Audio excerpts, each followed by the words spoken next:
There is a request to move item, the examination restructure update and the discussion of the logo in reverse. So we're going to go with the logo, and then we'll go with the examination restructure. So I'd like to introduce Cesar Morano. Sorry.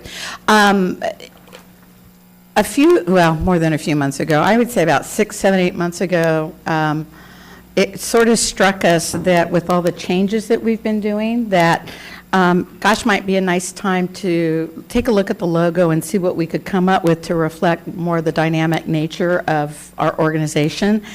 This particular logo our current logo has been in effect for about 10 years.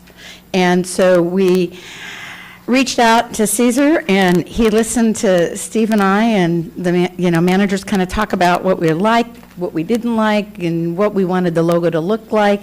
And I'm thoroughly impressed that I didn't provide any artwork, thank God, because I can't draw. But from those discussions, he created the logo that's before you today. And so I will leave it to Cesar to present. Good morning. Just to give a little more bit of background about what we do. I work for DCA. I'm in the publications and editing department, and BBS came to us and asked for like a logo refresh and to come up with some new ideas. So our whole team, there's 4 designers. We came up with a whole slew of ideas and logos, which we've been reviewing through several different stages, and eventually concluding on one choice that Kim and Steve really, really love. So I'm here to kind of just show that to you, and hope you like it. So I have a couple boards which are just the same as what you guys have in front of you. So essentially, this is the current logo, as you might be familiar with, and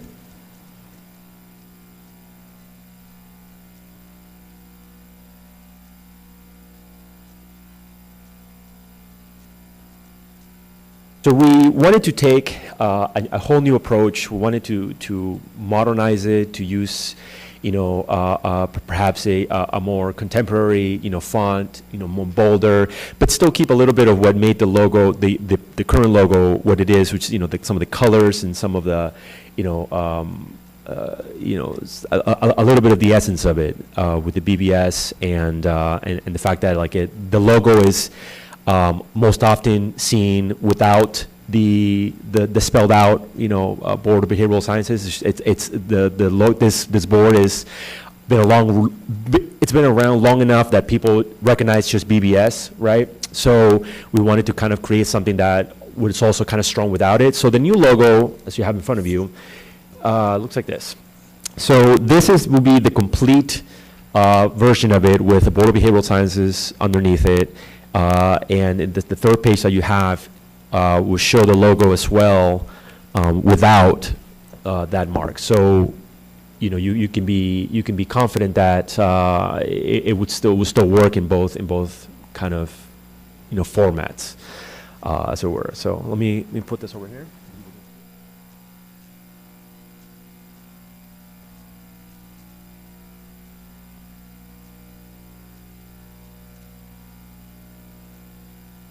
And this page just kind of shows what it would work in a variety of black and white or smaller, or kind of how you would you're not likely to see the logo all big and front and center like that. Most often you'll see it in business cards or letterheads or on the website. So it's imperative that it works in smaller smaller black and white as Word files and that kind of stuff will have it as so. Thank you, Cesar. Yeah. It's been a nice process to work with you. Cesar is a graphic designer down in our public affairs office, and he also is responsible for a lot of the graphics that you see in our newsletters and such. But so we're looking to launch the new logo with the webpage redesign after the first of the year. So that's where we're at. Any board members have any comments or questions? Leah? So is this just decided, or are you looking for feedback from us? Well, I was hoping that you liked it.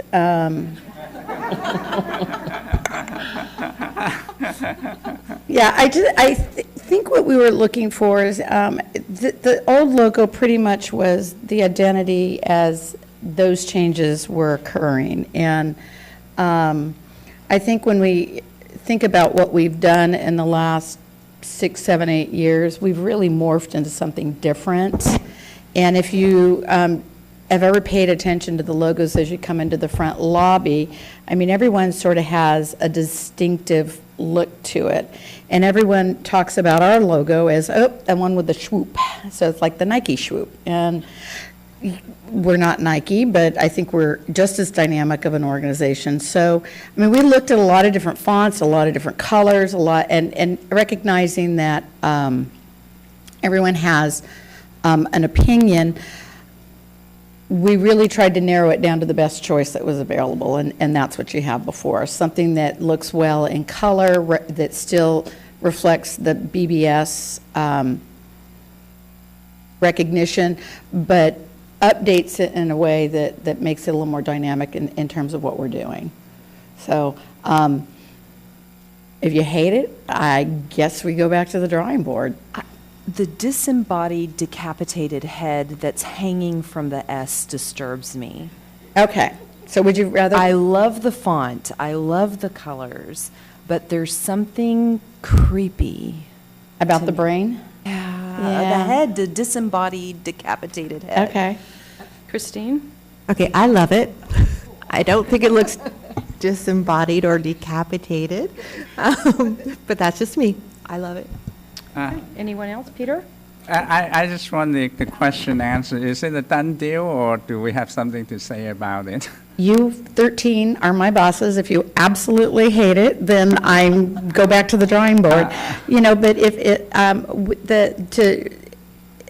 to respond a little bit to Leah's comment, that particular decapitated head, which we love, it has been in our newsletters. I don't know if you've,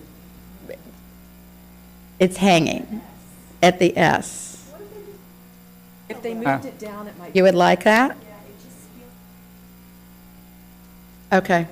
I know, I appreciate the effort, but I have serious problems with it. Okay. Is And it, also, you know, I don't know whether it depict the brain, that's the other problem, and that's not the usual way of depicting Okay. the brain. I don't know, you know, I'm a pretty mild-mannered guy, but this one, I have pretty strong reaction okay, so negatively. for you, if we remove the head, you'd be fine with it? I would be pretty unhappy, actually. Oh, really? Okay. Okay. No, I don't want this logo. I think I would have problem associated with the organization with this logo. Next up, I have Renee, then Max, then Christina, and then Karen. Yeah, I do appreciate the effort. I absolutely do. I don't like it aesthetically, but I don't like it symbolically either. Maybe it's my social work person in environment kind of training, but we are dealing with, I mean, people are more than just their brain. And the decapitated head, Lee, I have, lots of, don't need to pile on here, lots of negative reaction to it. In another setting, I think it's probably graphically fabulous, but for BBS, it's, I have a negative reaction to it. Max? Well, first of all, thank you. I can't even imagine, to get to the final result, it takes a lot of time and work, so we really appreciate that. I attempted to be a graphic designer years ago. Thank God I changed my career path. Otherwise, I wouldn't even be able to do this. Honestly, my concern is the association with the brain. To me, the first thing I saw, when I saw it, I told her, I say, it kind of like might reperpetuate the stigma that the public has about mental health. For some reason, it hit me as a negative more than a positive, so it's beyond the graphics. Obviously, it looks really good when it's small and big and all of that. I think you guys did a great job, but it's really might reperpetuate this. The choice of putting a brain might be a little bit too reductive, it kind of stays away from a holistic approach to mental health. I think it's what even this board has been working on.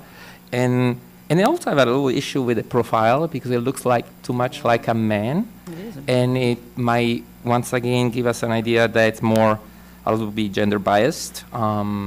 So I do have an issue with the logo. I'm so sorry. But thank you. Thanks for your hard work. Christina? So I agree with a lot of the feedback from the board members. So I think my suggestion would be, to probably use more people instead of just the brain, And I think that would reflect more our line of work because we do work with, either the individual or the group or in the community. So I think the brain is great, but, I think, it would be broader, if we probably just, include a different way of design. Okay, Karen? Turn this on. Is there any way you're going to leave this room not feeling bad? We're humanists and we care about that.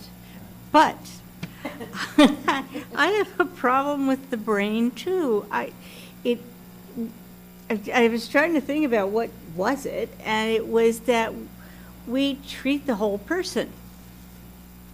And so isolating the brain and thinking that all the functions that the behavioral sciences deals with are in the brain is not correct. That it is the whole body. If we could include the heart and the soul, and along with the brain, we might get something closer. But then I wouldn't really want all those body parts either. So I guess, it's going to be up to you to find a creative way to make this feel better for us, but it's just doesn't work for our organization. I'm sorry. Sarita? And then Leah? And then Kim. And I don't have to say this, but I want to because I also want to go on record as saying this. Firstly, thank you for your work on this. I love the colors. I think it's fabulous. Even the combination of the mustard, white, blue, it's beautiful. But my first reaction when I turned the page was, whoa. Something about it is visually, personally to me, disturbing. And I do agree with what other people have said in terms of just the holistic nature of what we do. Personally, it's a little scary to me, this logo. So I don't want people to be scared away from us. And so, the gentle swoosh, I feel was okay. So I'm sorry, but I don't mean to, make you feel bad because I know you worked really hard on this. And Kim, I'm sorry. No, we just- don't worry because about this that. is exactly the This same is- process that we went through. Yeah, I design lots of logos, so I don't have an attachment to them per se because they're meant for you guys. As a designer, after I work on something, I'll move on to the next logo. So I don't have to live with it for what you guys do. So it's very important that it works for you guys, not me. Yeah. So I will design another logo that hopefully works. With a new direction. So I mean, it's to us, it's don't feel that way that it's like I have a personal attachment to it. Absolutely not. Thank you. You're yeah. that's very generous of you to say and very professional. Thank you. And this is exactly the process that we went through. I think, how many did we look at the first time? A lot. I mean, A lot, probably yeah. like 20 plus ideas, and maybe there's something else that we can revisit. And we reacted the same way to the designs that were presented to us. It's like, and the direction from Caesar was, what do you react strongly to? And so, and it was like, yes, no, like that font, like that color, like that, yes, like this. And so that's, out of all the concepts that were presented to us, this is what's before you. But, I hear your feedback about the head, so we will, and understand that we're treating healthy minds and bodies, and so we'll come back with something different. Absolutely. This is all learning. I mean, this is, Yeah. As a designer, my life is always about it, like iteration, right? So you do it, nothing's really final, really ever. Because I mean, this logo, even if it were to be approved, there will be something else some other day. And the thing is that this is a little bit unusual in a setting like this, you know, with so many people. But I mean, it's every logo will say something different to everybody, right? It's like asking somebody, you know, what's your favorite color, and have you defend that? You can't. You just like what you like.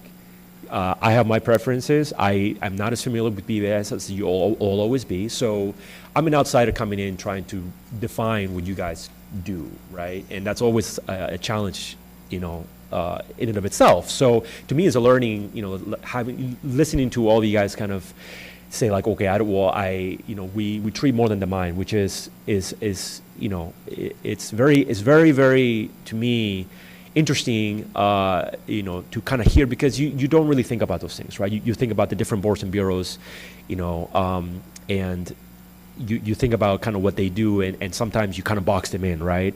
And I kind of have to, because I serve and work for 40 different boards and bureaus, and whether it's this one or that one, and so it's kind of, we tend to do that, right? Like, okay, so BBS, they do like, you know, the mind, right? Okay, so that's what they do. And then this other board does this. But so it's kind of nice to hear that you guys do more than that. Consider that you treat the whole body, that you treat everything, including the soul, which is, you know, I just probably wouldn't get that right away, which is, you know, so I appreciate that kind of feedback. If you don't like it, then that's also nice feedback. But you know, that's hopefully, you know, don't be afraid to tell me things like that, so that I can take that in for the next design. Yeah. Well, Leah has something she'd like to say. So at first I was thinking, if you were going to pick a body part, pick hands, like helping hands, and I'm like, no, that's been done before. So then I started thinking about, is there an image that we could capture what we do? And I just don't think there is. I think it needs to be a sort of contemporary, projective kind of thing, and not anything that we would identify, because whatever it is might not be inclusive or broad enough, and we're so contextual. And so I think something more just abstract, yeah, that's the right word, that it would probably be safer. But I do agree, I like the colors and the font and just the head.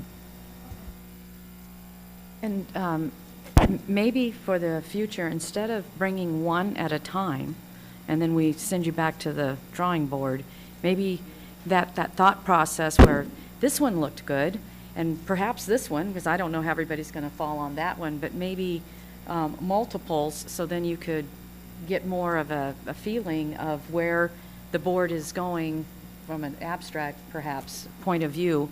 Because if we do one at a time, this could take you quite a long time. Well, here's a suggestion, and I'll throw it out there.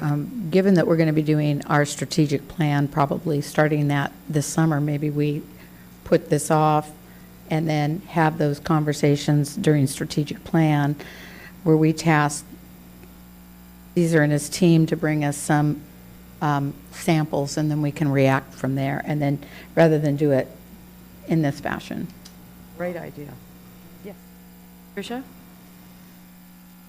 But I think, Caesar, you're probably looking for a little direction on what the mood is, though, right? In a little bit, I mean, so to help. Yes, I mean, if you have it, I mean, I'm not. And I'm then not- you yeah. can, my guess is if anybody has anything to say about anything, like, I agree with Lee, I think it's too literal, and and so I don't like it to be literal.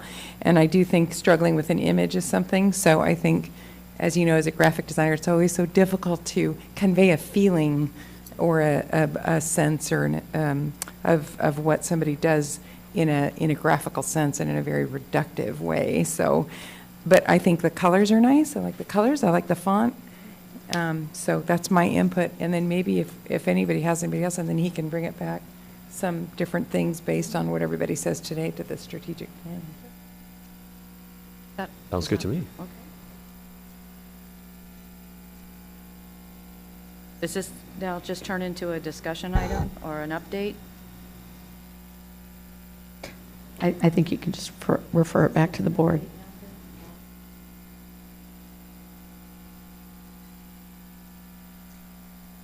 Okay, thank you, Caesar. No, thank you for all your time. Yes, thank you. Thank you very much. Thank you for your work. Okay, now we're going to move on to the examination restructure update. I believe that's you, Stephen. That is me.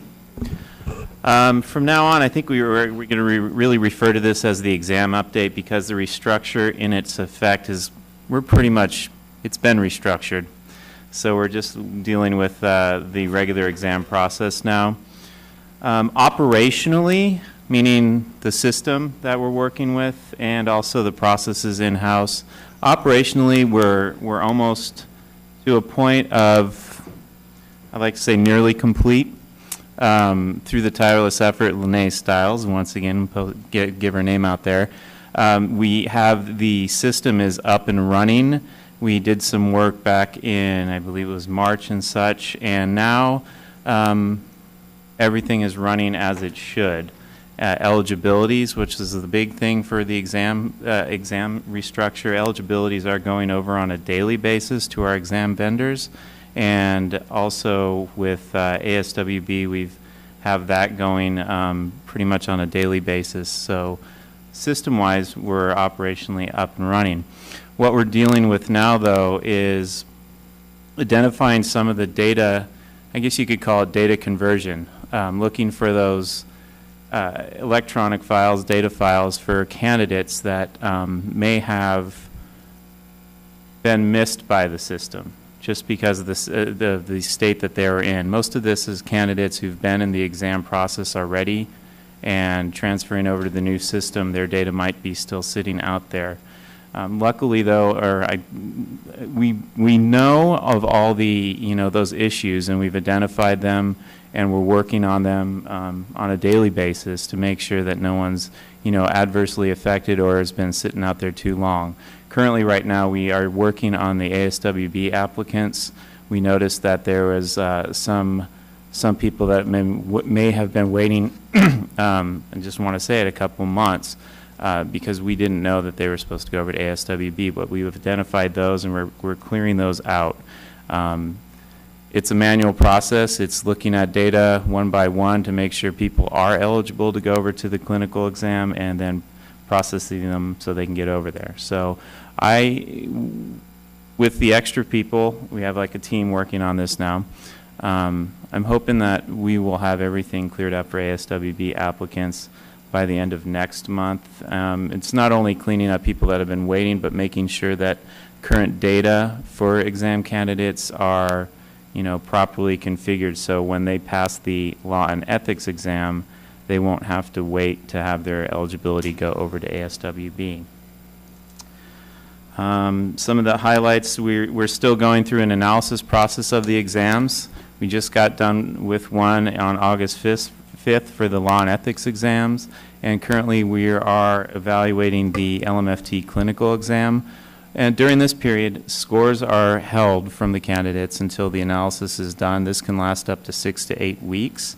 For the clinical exam applicants, it's still, they still have to wait. It's more critical, though, with the law and ethics exams. We're going to be going through another one in October. Yes, September, October. And I believe that should be our last one for them. It's that analysis kind of affects the candidates because you have to have the exam, you have to have taken the exam in order to renew. During that time, we do not get relay of information from the vendor who has taken the exam. So we ran into an issue in the July 31st exam candidates. Exam scores were still being held, and we had a lot of candidates or registrants that needed to renew in July 31st.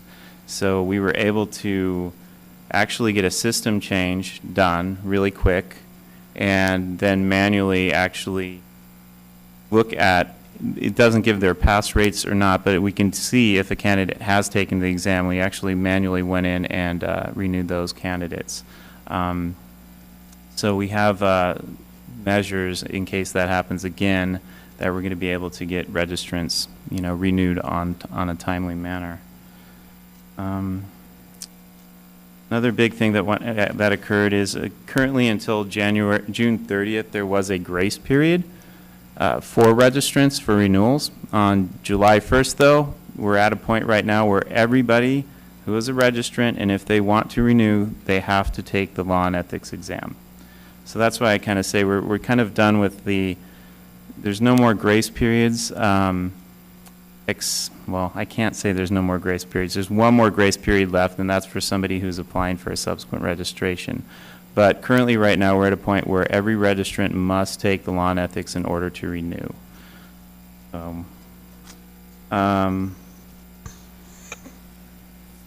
We've been working hard trying to work with candidates who are affected by this. There were quite a few who did not know that you needed to take the law and ethics yet. We tried our hardest through mailers, through Facebook, through putting stuff on the web. Understandably, there's still some people that aren't going to be cued into that. So as we move forward, I hope that the word gets out there because that renewal does affect their jobs and livelihood. So we will, try to work as hard as we can to make sure that they're able to get into the law and ethics exam so they can renew. And that's one thing that we have done.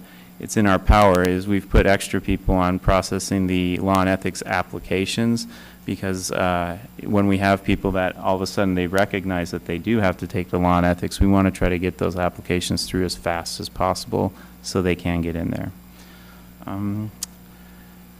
And I think with the system in place and with the cleanup work, I'll just call it cleanup work that we're doing with the data,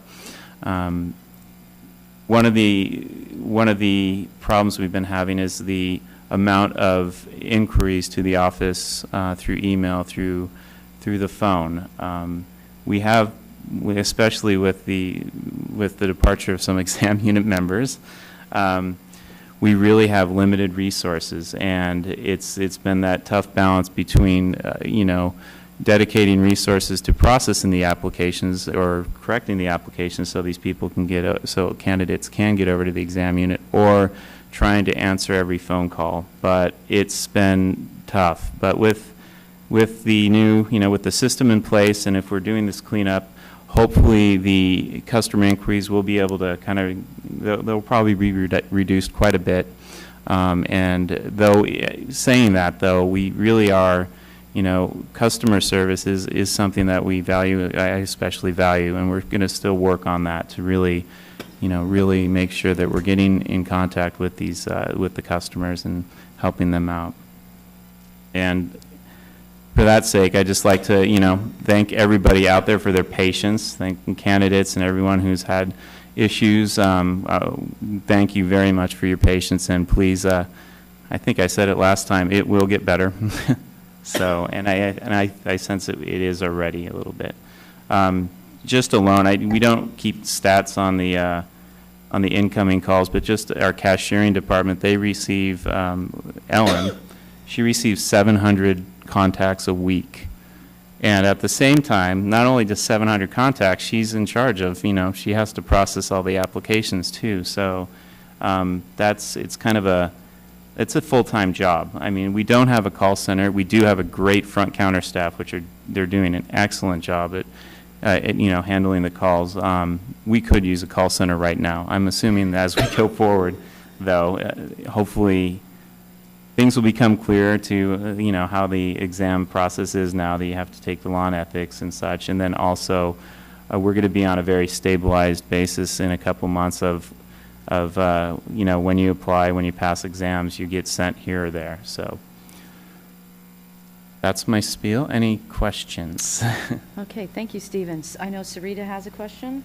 Yeah, thanks, Steve. Mm-hmm. I was just wondering, you said there's no exceptions to this now, but then you said, no, there is an exception to continuing registrations. And Yes, there is one more grace period. That is, and hopefully I can get this right again. So if you apply for a subsequent registration currently, up till December 31st, you do not have to have passed the law and ethics exam. Sorry, I didn't understand. What does subsequent registration mean? Subsequent registration is for somebody that's at, a registration is only renewable up to 5 times. So after 6 years, you actually have to apply for a subsequent registration. Oh. And so the law that actually went into effect says to obtain a subsequent registration number, you have had to have passed the law and ethics. So the grace period is allowing people up till December 31st, if they apply for a subsequent registration, we'll grant it to them, but during that next renewal period, they have to show that they have passed the exam before they can renew next time. The next time? Yeah. Okay, all right. So that's really the only grace period that's left. So I want to thank you, Steve. I think I referred a lot of the inquiries to you, and I'm hoping all the problems are resolved. And I think being in contact with with the registrants and the licensees, I think the biggest concern always is, for one, they have to really wait for a very long time before they realize that I still can't register. And the second thing is, when they make the contact to the board, they can't seems to find anybody, to reach them. And I think that's one of the reasons why I will receive actually email from somebody that I don't even know. So I think they're very desperate. So, and I definitely hear, from the operation side that, you still have to do the data conversion, which is kind of still seems dinosaur to me. But at the same time, I do understand it is the process. Right now, it's kind of the transition. So my question will be, basically for two, the improvement of the customer service for one, how can we make it better?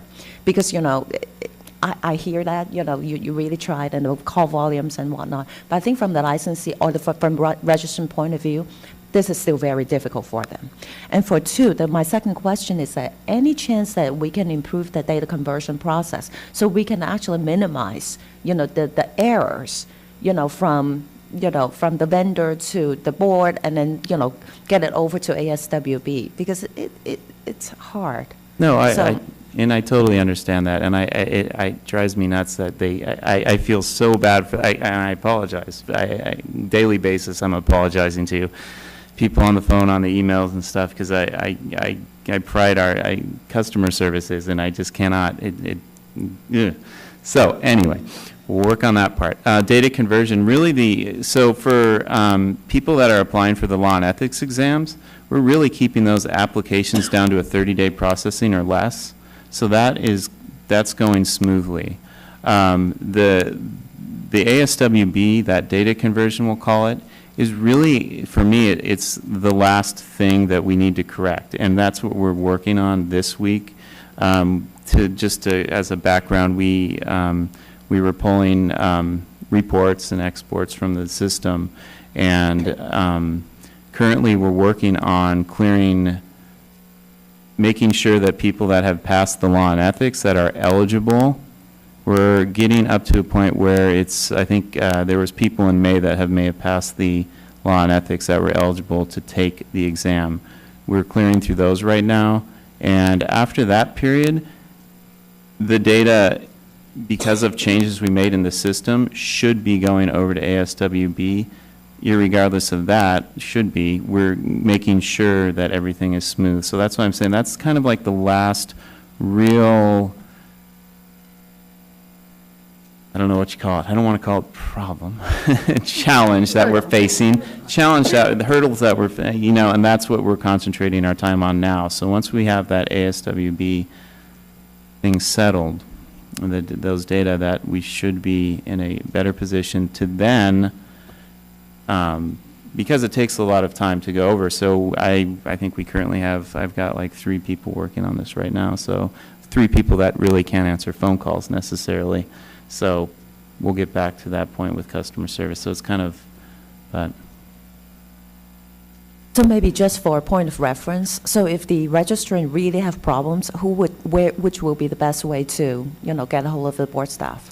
Well, It's Steve and I. Send everybody to you. It's Steve and I. I mean, that's what we've been doing this last 4 weeks. We have been doing nothing but exam responses.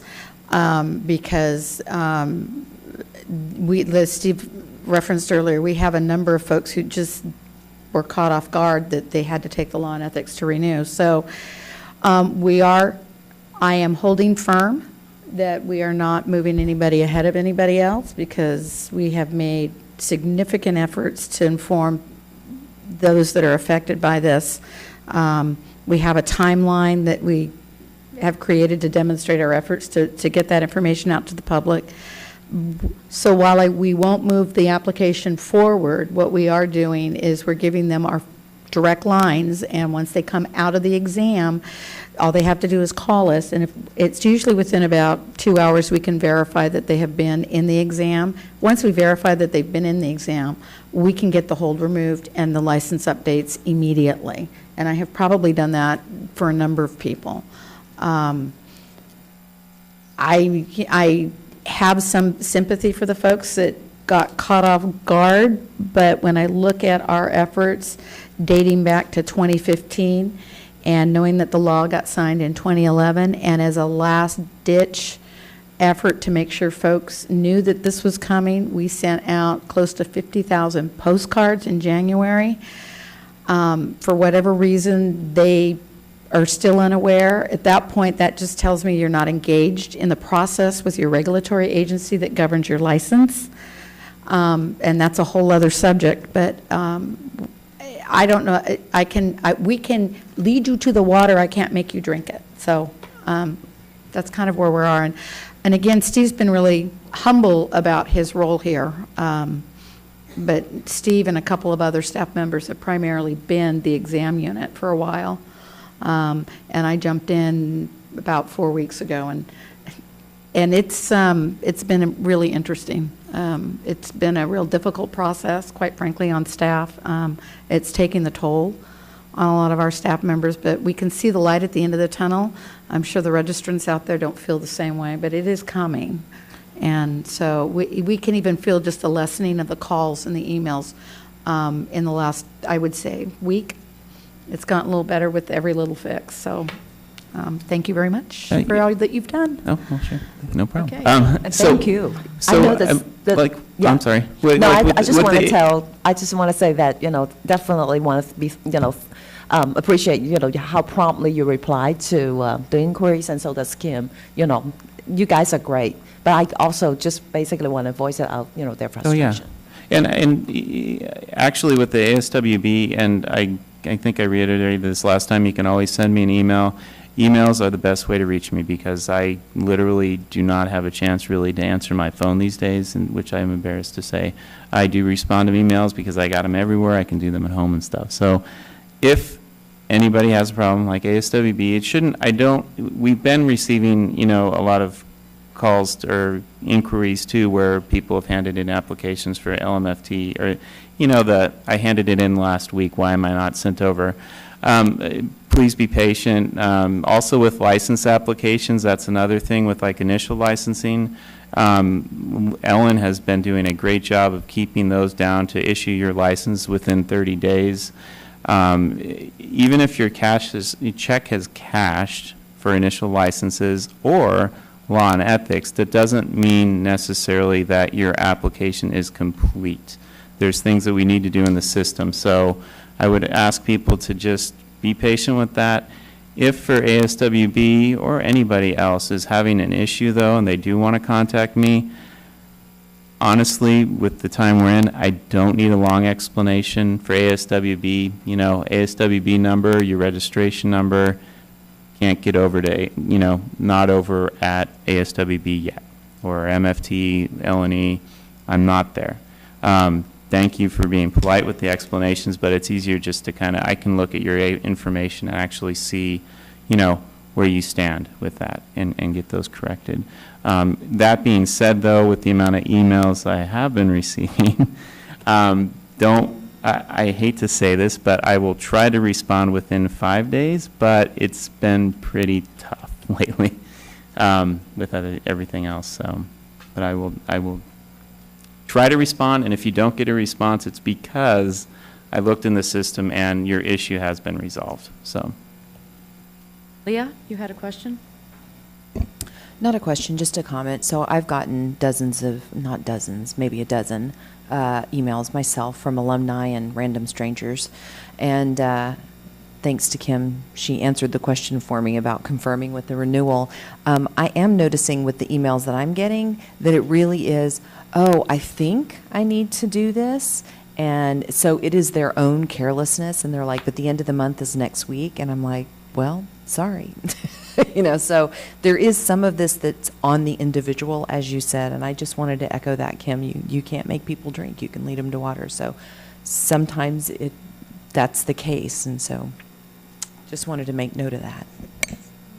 Comments by the board or questions? Okay, public comment. Charlene Gonzalez, Children's Services, LA County. In that I work for the largest child welfare organization in the world, I really empathize with what you have to deal with when you have too much to do and not enough manpower to get it done, and you have systems changes. So I really do hear you from the heart, but I too have gotten a lot of emails and phone calls from people who work in my agency who are in the system. I have no empathy for the people who aren't taking care of their own business, and I see that because there has been plenty coming to them from the board on this change, and they've been given plenty of time. And I know what I do internally to support that, and yet still there are people who are surprised. But I'm not here for that group. I'm here for the group who has passed the law and ethics and is trying to get to the ASWB. So it's good to hear that you recognize that there's a problem because people are, well, at least the people who've called me have been waiting months, and they can't get, if they go to ASWB, they're referred to the BBS, and then there's nobody there to take the call. So my suggestion, given what you said, the explanation you just gave to us, that would be really helpful if you put on the website that people understand that they're not alone and that you are working on it, and maybe if you gave time frames as to when they should think it's really a problem. Like I have somebody who's been waiting since February. So if you put time frames on, look, 2 months is not a problem yet. If you're waiting 3 months, you need to send me an email or something like that, because your explanation calmed me down. Now I can go back and calm my people down, but they're not getting any feedback when they keep on trying to call and or send emails, and they're waiting. And the people who've passed the law and ethics trying to get to the clinical exam, they really are worried that they're going to time out or miss out, and their anxiety is higher than the other group. Oh, yeah, no, that's actually, I don't know why, it just kind of dawned on me, yeah, to do that too. It was like, yeah, I should put that out there. So, yeah, that's a good suggestion. And also, we're working with the timing out, the issue and stuff. We recognize for some of those people that were, sitting out there, and we're making sure that they won't be penalized for that time. So they'll get eligibility extensions and such. So. And then I just have one more question. When you recognize a problem on the website, like I have one individual who renewed her, I think it was her license, but there's a 10-year time frame on that. It's a mistake. It's a mistake. But who A do you 10-year time frame? Right. Her license renewal and clear, but what they did, the mistake is they used, it might have been her registration, they used the original date and then they put an update for the renewal. So I think it was a registration status, which is clearly a problem. Who does Yes. somebody? Have her screen print that and then email it or send it to me. Oh, I have it here. I'll give it to you. Yeah, because that's something that's an IT issue. But does the board do that, or does Bree, who does No, we would that? take, you bring it to our attention, and then we Okay, work- so it's the because board. it's our file, so. Yeah. Yeah, if you could give that to me, Thanks. I can look at that. Thank you. No, and that's some of the, yeah, we're still, I mean, Breeze is working properly. There's some issues with, not necessarily Breeze, but with how the data is, and yeah, we do find that. And the other weird thing too, sometimes, well, we know why it happens, but sometimes you'll get your brand new license, you just got licensed, and it'll be canceled or something. So always bring that to our attention, and we'll work that out, so. Rebecca Gonzalez, National Association of Social Workers, no relation to Charlene Gonzalez. Thank you, Steve. I know this has probably been a very trying time, and I'm hearing some of the same issues that have been brought up previously. I just want to take a step back just because I don't know the whole process when an applicant is ready to take the national exam. What are the steps that they go through or the interplay between ASWB and BBS, just so I know the steps? So things are working, so what will happen is somebody takes the law and ethics exam and they pass. That'll get picked up in our system. And the next day, we were going to try doing this on a daily basis. The next day, we get a file that we have to send over to ASWB, and once we do that, then they should be able to. ASWB they've been pretty fast about uploading the information into their system. So I would say, though, when everything is, after we do cleanup and everything is going good, if you are taking the L&E, you pass it, you should be able to schedule for the ASWB within, let's say, 2 or 3 days. And so the applicant is the one who schedules the exam with ASWB, and do they Right. need to have a number, or a number is issued, and who issues that number? Well, they have their candidate ID number, Okay. Which is they get that when they get the pass from PSI. It has their candidate ID number on there. Okay. And they just would go to ASWB's website, and they have all the. I think I haven't tried it myself, but Okay. your name and your last four of your social security number they identify you by, and that's how you would actually be able to schedule. Okay, thank you. And then just to clarify, they can't take that national exam until they have completed their Oh. supervised hours. Yeah. So, I that's- mean, the registrants brand new aren't going to go right over to ASWB. They'll go over after their hours have been approved. Correct. That's Minor detail. yeah. Let's make that clear. Sure. Steve, could you tell us how many months in advance an intern needs to apply to take the L&E exam so that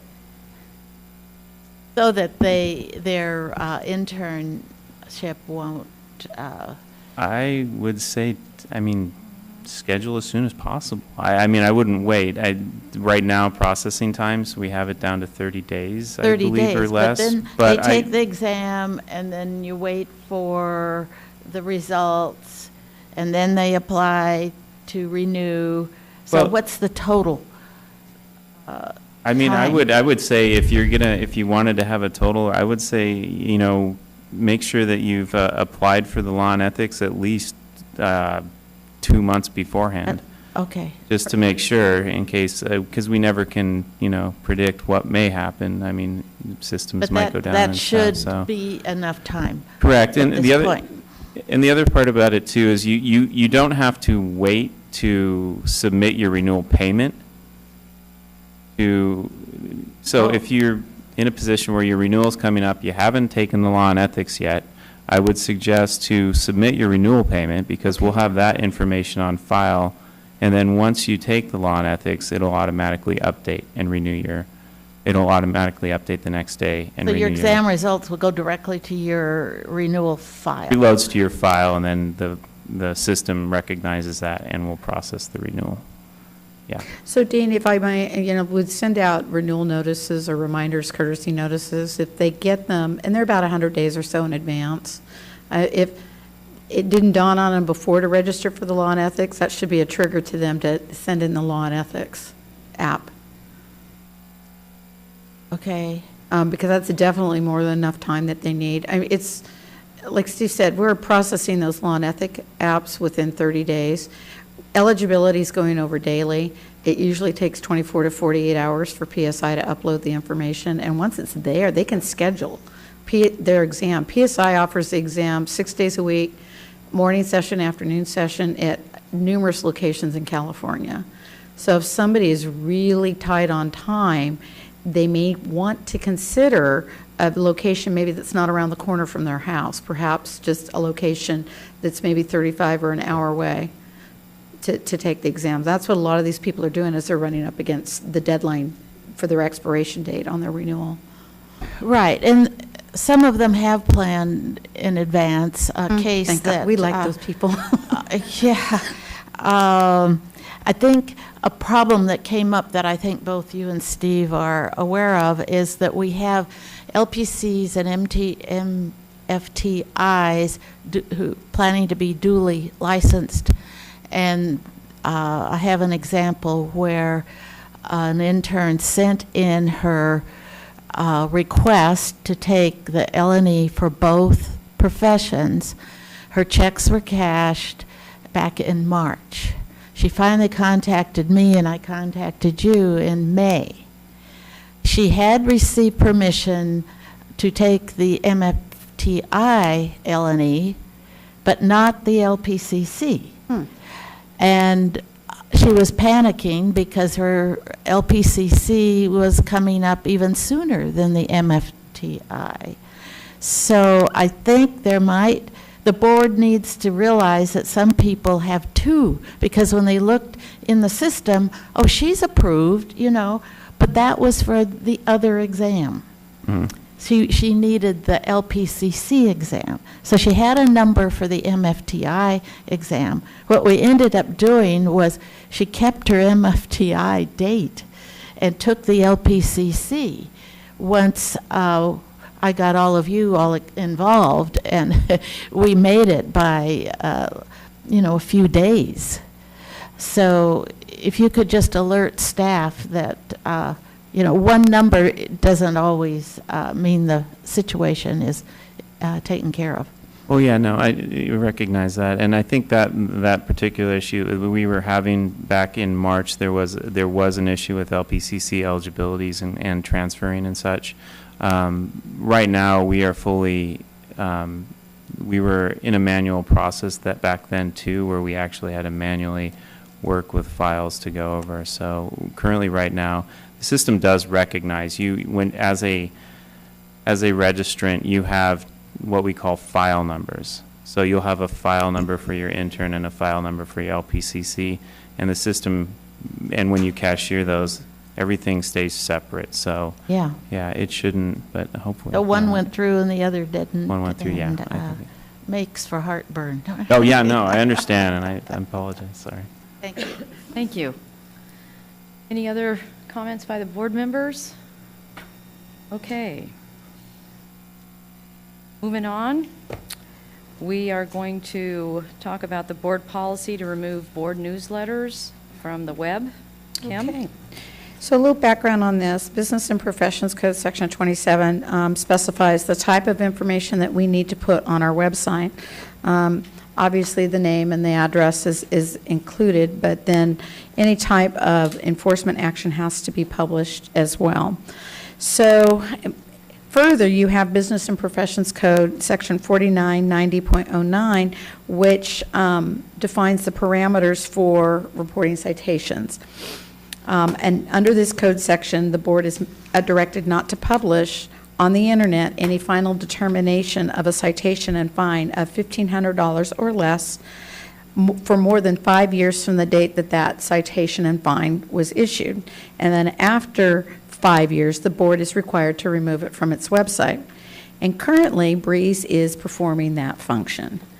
So in 2015, the board resumed publishing its newsletter, and within the newsletter, the board does publish the disciplinary actions that have been taken, and this does include citation and fines. With that, so we had some concerns that emerged relating to the publishing of the citation and fines of less than $1,500 on the board's website and in the board's newsletter. And specifically, when you start thinking about what a citation and fine is used for, because it can be used to document a violation that's very minor, such as a few units of CE being missing. So it raised the question, should those names appear on the board's website? And although the board defines citation and fine as administrative action and listing formal disciplinary actions to mean revocations and suspensions under administrative actions in the board's newsletter, it could be really confusing. So when we talk about Business and Professions Code Section 27, we're required to post those types of actions on our website. 4990 definitely gives us the parameters about citations and fines. And when we couple those with 4990.16, which says our work is for the protection of the public. If we determine specifically what should be posted, what shouldn't be posted, then it could appear that we're non-compliant with our mandate. And a citation and fine that's issued is attached to the licensee's record. So when you do the search, it does pop up and you get to see a little more information. So because we're listing citation and fines under enforcement citations in the newsletter, and we're putting the overall category unprofessional conduct, unlicensed activity, the cite and fine, a member of the public is now required to go, oh, I need to see what happened to John Smith, so they go to the website and they pull that information down. And in the board's newsletter, we talk about how it's an administrative action and it's for public information and it's not considered a disciplinary action. Yet when we talk about formal disciplinary action, we think about revocations, probation, and such. And we put both of those in our newsletter, and so the question became, it can be really confusing to the public with those titles.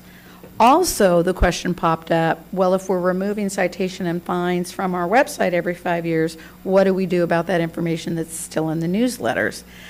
The newsletters on the board's website date back to 1999, and citation and fines were first published in 2005, and you can go on the website today and still see that. So we brought the issue to the P&A committee in April, and the P&A committee and the public discussed it.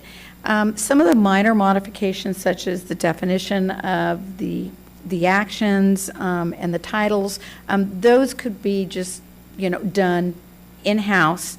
And we made some of those modifications. So although the example that's in the packet today, subsequent to the winter newsletter, the spring newsletter did have those changes. So we did revise the title enforcement citations to administrative actions, and we did revise administrative actions in the newsletter to state formal disciplinary actions. So that was taken care of. The remaining issue for the board and what you'll discuss today is should we establish a policy to provide a time frame to remove the newsletters from the website so that everything mirrors with respect to citation and fine removal? And then do we want to add in that policy how the public, if they wanted, how they could request an archived copy of that newsletter if they wanted it?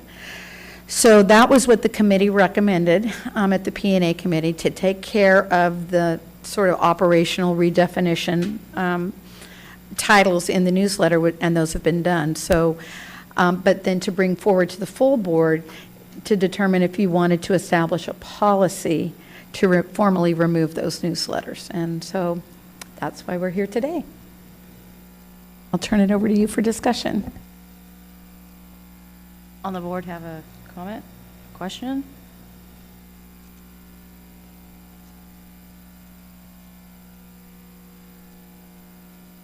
Yeah, the thinking was that if it's left forever for a fairly minor offense that is truly administrative, it's not service delivery, the person is punished and cited, not the technical citation, but cited forever, which seemed excessive.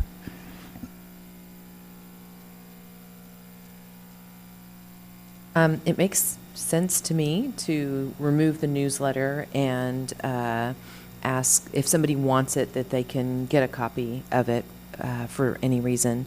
But I don't see a recommendation for how long that it would remain posted. Would we base it on the timeline of the administrative information needing to come down?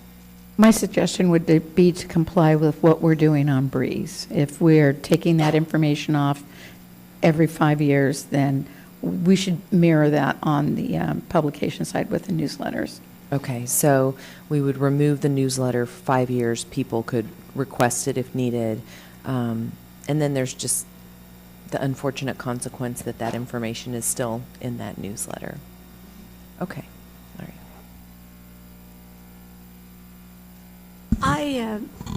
I have a problem with the term newsletter.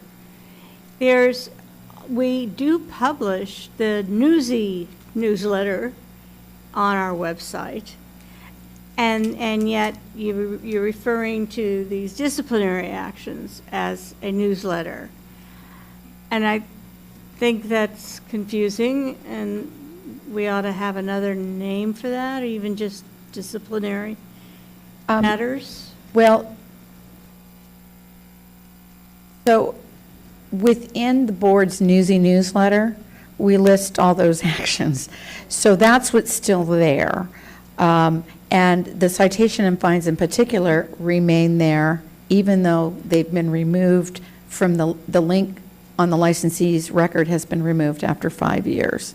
So the school of thought is, I think what I'm suggesting is that we create a policy so that if we're taking the link off of the website, off the licensee's record for the citation and fine, we should also remove the newsletter as well.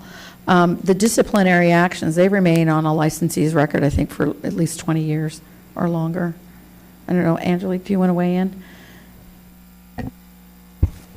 I had a consideration. If the utility of the newsletter would outstand the issue of the citation, maybe consider inside of the newsletter for citations which fit into this criteria of, less than 1,500, put some type of indicator in the newsletter that says that citations of less than 500 are not listed in the newsletter, however, are available on the website. Therefore, you can continue to keep the newsletter on the website beyond that 5 years, and individuals know that if they want to find out additional information about additional licensees who might have a citation, they can go to the website. I think that might be a consideration, because oftentimes what's inside of the newsletter would be important 6, 7, 8, 9, 10 years later. So, but yes, in regard to your last question, discipline actions will be available indefinitely until there's some type of change in the legislature that puts a time period on the Business and Professions Code 27 that says that discipline and enforcement actions should be posted on the website.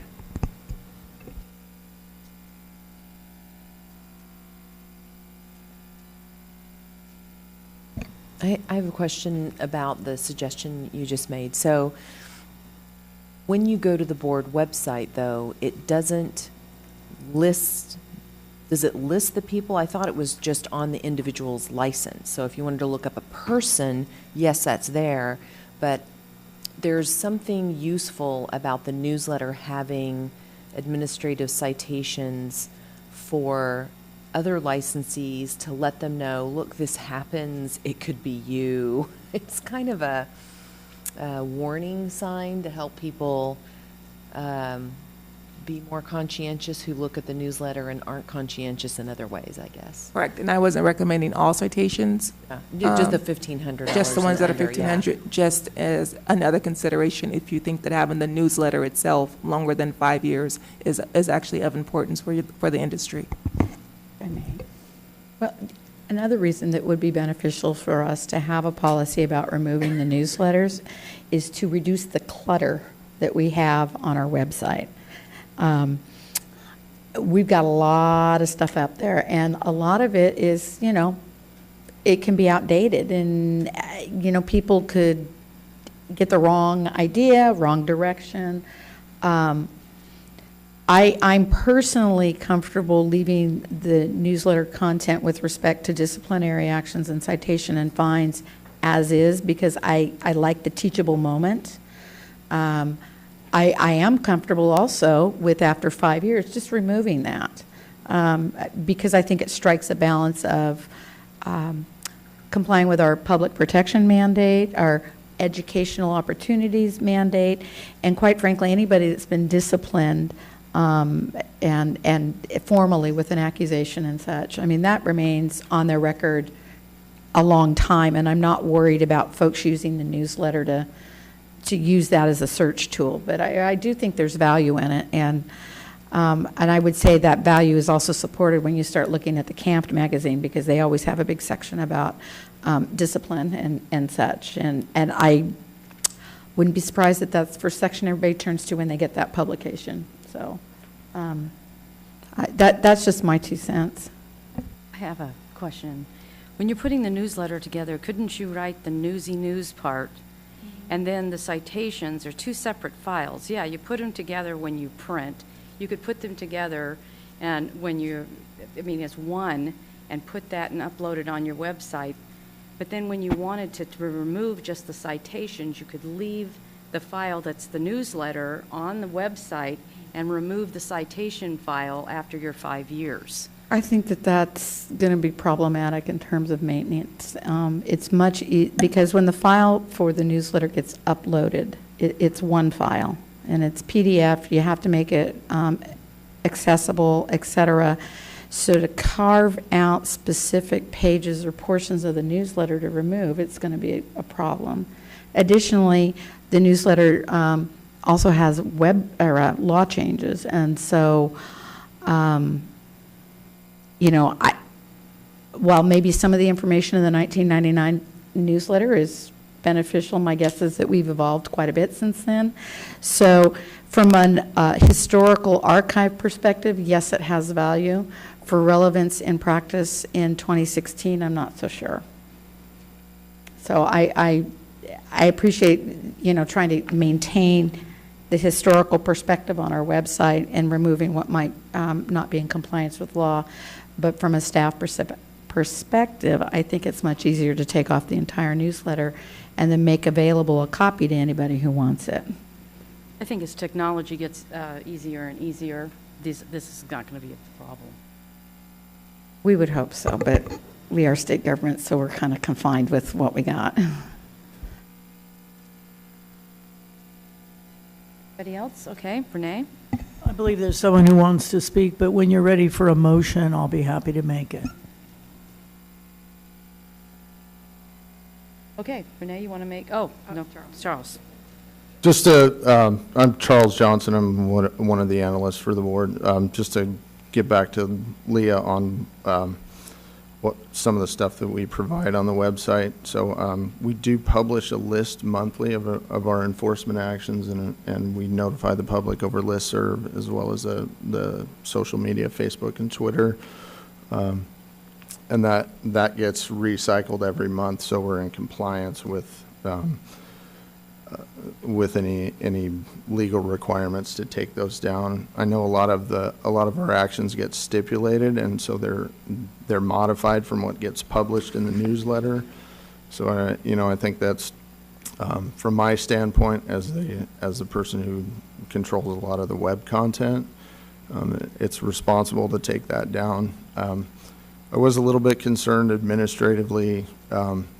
If somebody does request an archived copy, are we going to have to go to redaction on that? That would be a legal question. I don't know. I see that more as a public request, Public Records Request Act. Okay. I don't know. No, well, currently, your specific law, it just says that it can't be on the website, on the internet. It's still public information. Sure. So if you were to do any redaction, it would be consistent with any other redaction that you would be required to do pursuant to the Information Practices Act. But it just says the restriction is 5 years on the internet. Thank you. Does anyone from the public have a comment or a question? Okay, so I'd like to make a motion that we remove the board's newsletters from the website after a period of 5 years. Second. Seconded? Discussion?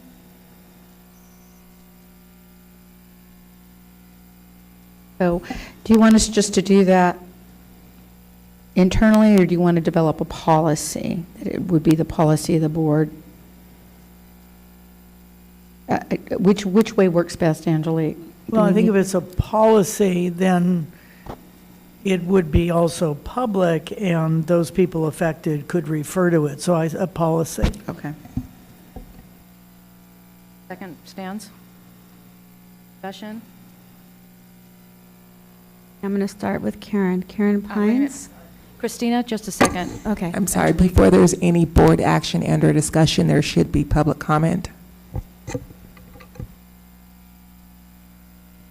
Thank you. Here's the vote. Karen Pines. Aye. Max Disposti. Yes. Leah Brew. Yes. Christine Whitlisbach. Yes. Renee Launer. Deborah Brown. Yes. Patricia Lock Dawson. Betty Conley. Yes. Christina Wong. Yes. Peter Chu. Aye. Sarita Kohli. Yes. Motion carries.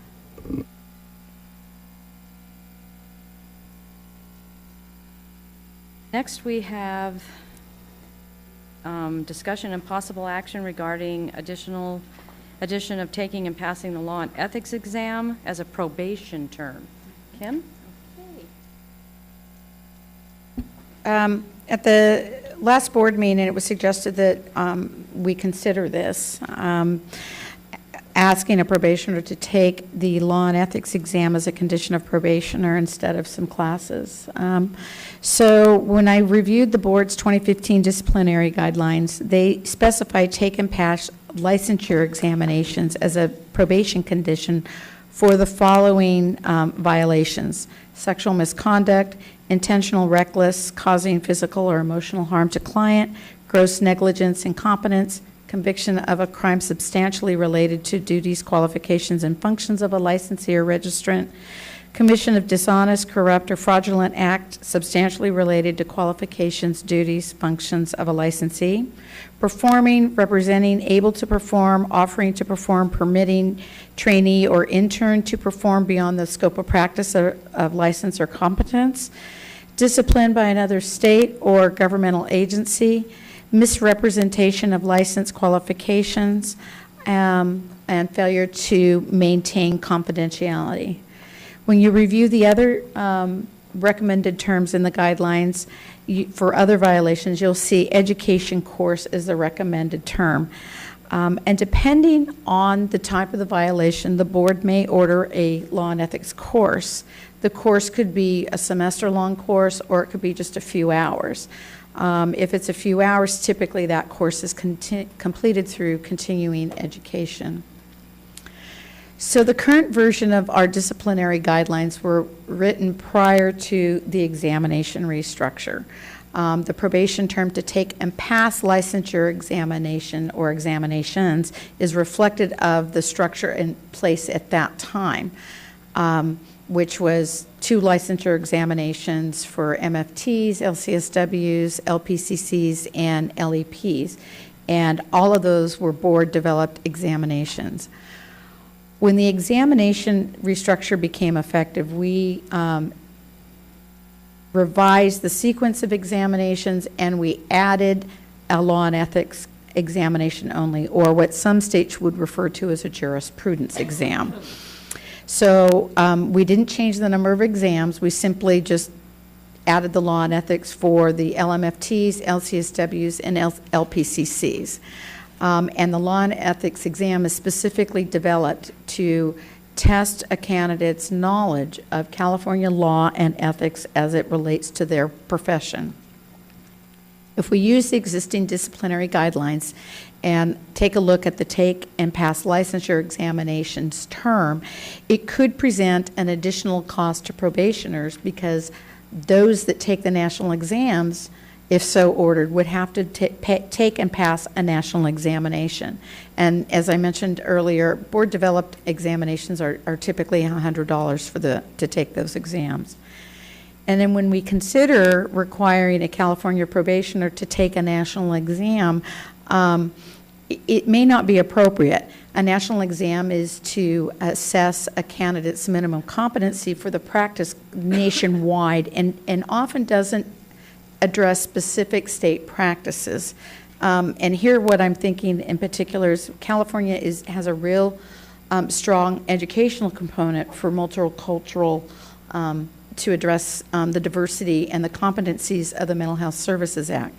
That doesn't really appear across the nation. So, again, it may not be appropriate. If we just ask a probationer to take and pass a law and ethics examination, that might be a more meaningful term. When you start thinking about what's going to be required to pass that examination, your licensee or registrant is going to have to actively engage in researching and preparing for the exam. So they're going to have to look at the laws. They're going to have to look at the ethics that are relative to their practice in order to be successful in passing that exam. And once the exam is passed, then we have evidence that that individual at least is aware and knows what is required legally and ethically to practice. Someone attending a class, although they get the certificate that they attended and passed the class, doesn't always demonstrate full knowledge. And so this might, having this as a probation term might be a little more meaningful. So when we talk about probation terms and when they're offered, we take into consideration the type and the egregiousness of the violation and if the public was harmed. In some situations, I think it still might be appropriate to order the probationer to take and pass both licensure examinations. Maybe in other situations, maybe just taking and passing the law and ethics exam only is beneficial. But the way we're structured now, the guidelines, even though law and ethics isn't called out, I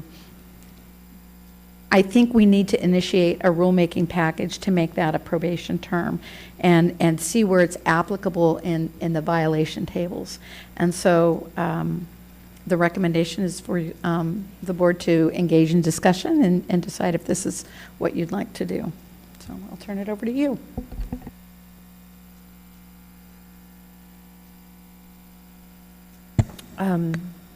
So one thing I'm thinking of, it's less expensive than a university course most of the time, because it's $100, right?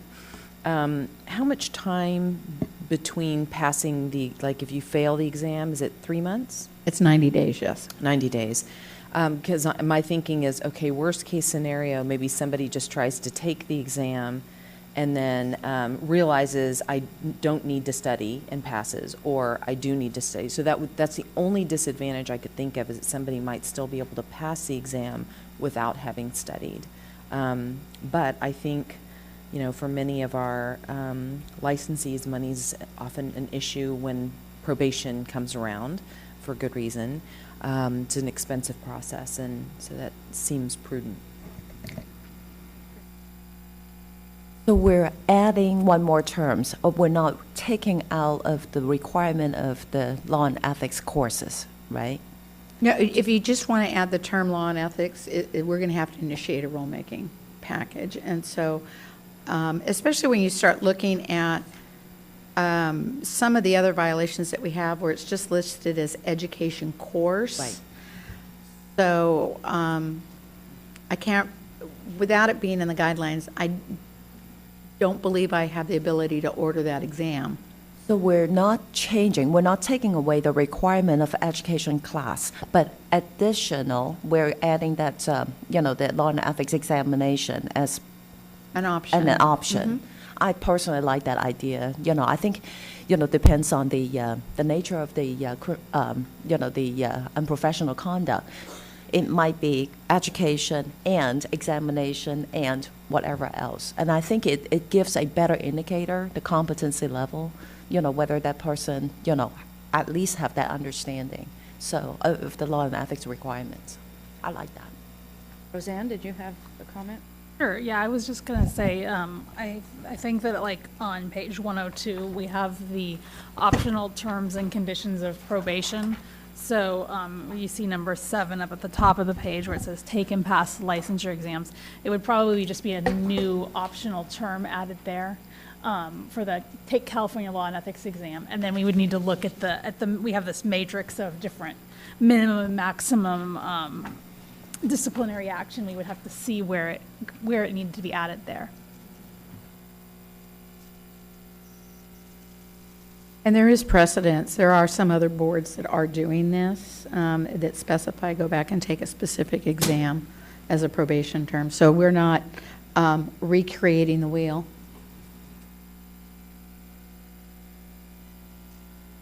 Yeah, I'm just worrying about the mechanics. I don't want to, give staff more work. Is it possible to wait until another wholesale changes to the guidelines before we initiate that? Anne? Actually, funny you should mention that. I'm in the process of working on another update to the disciplinary guidelines. We need to change a lot of things. So it would probably either come at the September P&A meeting as a giant package, or it might be January.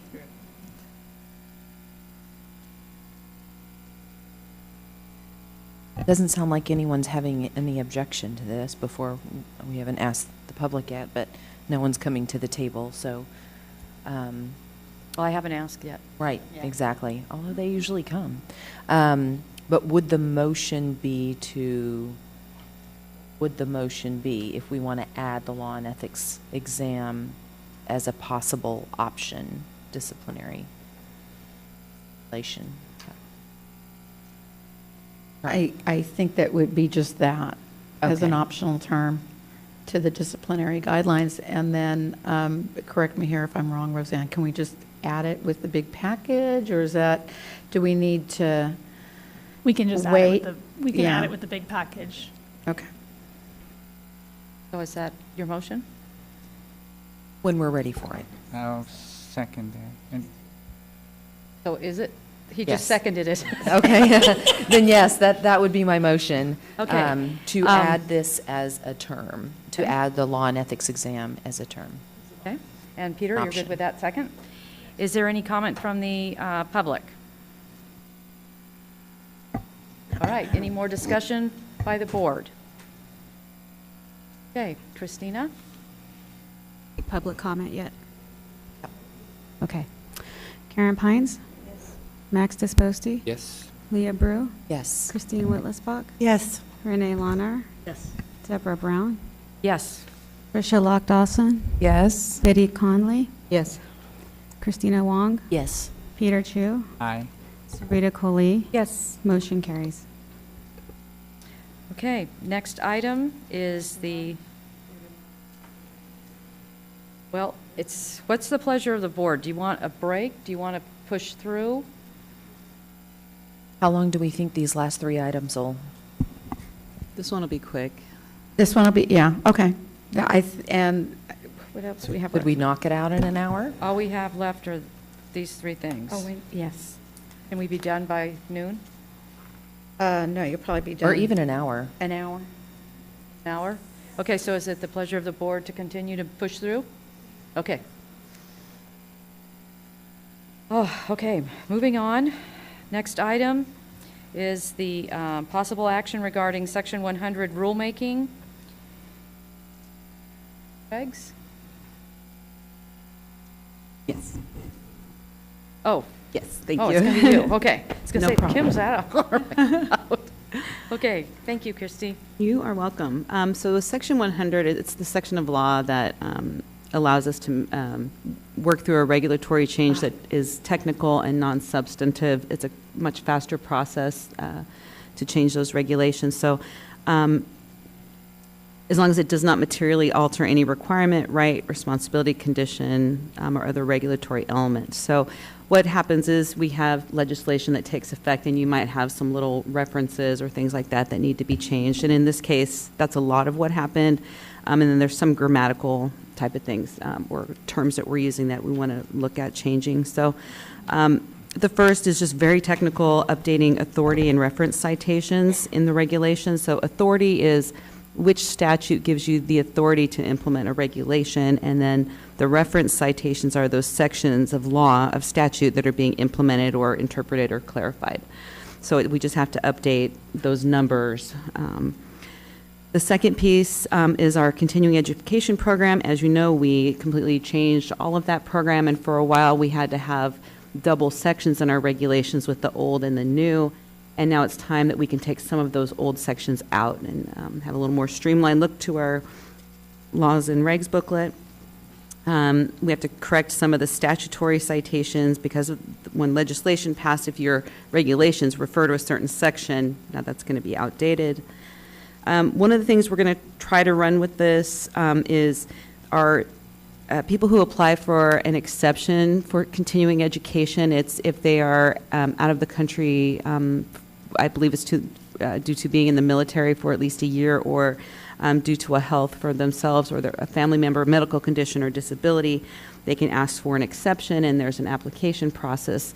That particular application itself is in our regulations. A lot of people apparently get confused and think if they're issued an exception that they're exempt from CE now and forever. So we want to change the term to waiver. It doesn't change what we're doing, it's just what we're calling it, and hoping that it might better, people might better understand what that means. And then just some technical and grammatical changes to the forms. There was quite a bit that could be cleaned up on those. So, and then LPCC grandparenting, obviously that ended quite a long time ago, so we've completed that process, so those can come out. For our exam restructure, there were just some things referring to implementation of January 1st, so that can come out, and then just some very minor technical and grammatical sections. That's really it. And just for clarification, this is very similar to the Omni bill that we run every year, only we're doing it through regulations. We have to clean up the regulations. Rita, then Christina? Have none? Okay, Christina? I just have a very minor question. So page 154 and in our board package, so that is about the waiver. So notice of collection of personal information. So I noticed that, that statement about submission of your social security number is voluntary, and the form is also striked out. So I just wonder, if it's, any particular reason why we strike that? Social security numbers are so sensitive. Anytime we really don't need it on a form, let's take it off. And we have a license number, we have other identifying information, so we felt that was unnecessary. I have a question, Deb. I don't want to wordsmith, but to me, waiver still kind of implies an exception ad infinitum. So I don't know if you can do temporary waiver, or I don't know, another word for delayed, or I don't know. I think temporary waiver. Because when I think of waiver, I think, oh, I don't have to do that now, So it's still, to me, it implies the same thing. Or anybody else think that? Yeah. Okay. Everybody else wants to get to lunch. I like that idea. I'm not 100% sure. When this goes to the Office of Administrative Law, they will tell us. I was a little bit unsure about changing the terminology, if they will 100% be okay with this as a Section 100. But we can try. I like your idea about request for temporary continuing education waiver. It's not changing what we do. It's just clarifying the title of it. So I think that's helpful. It's something to imply the temporal nature of the waiver. And I don't know if you use the word temporary or, or one time. That's a good one, too. I don't know. Okay. Or one-time exemption. Maybe you keep exemption in there, but you add one time. Yeah. Okay. Questions?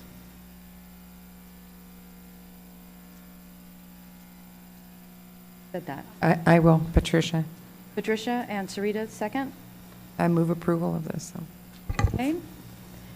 I'm sorry, can we repeat what that change is going to be so that it's clear for the record if we're doing a Section 100, that we know that it's actually a Section 100, and what it's going to be if it's not consistent with what's in the packet right now? Can you direct us to the specific regulation, please? So this would be both in the text of the regulation and the form. So.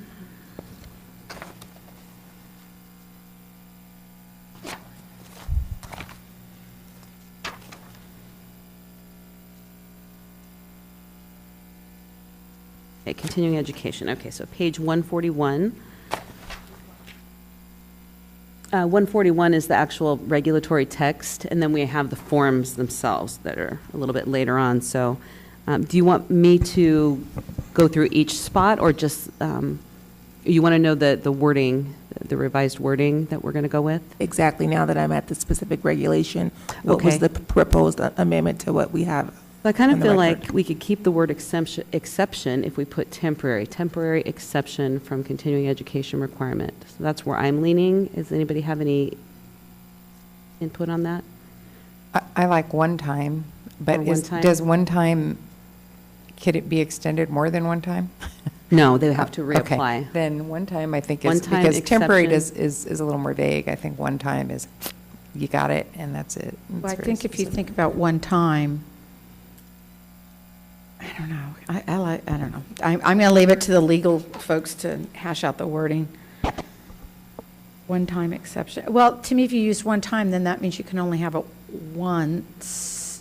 You can only have it once. And so Non-renewable. I used it for this renewal, but I might need it the next renewal. That's what I was asking. Could you invoke it more than once? Yeah.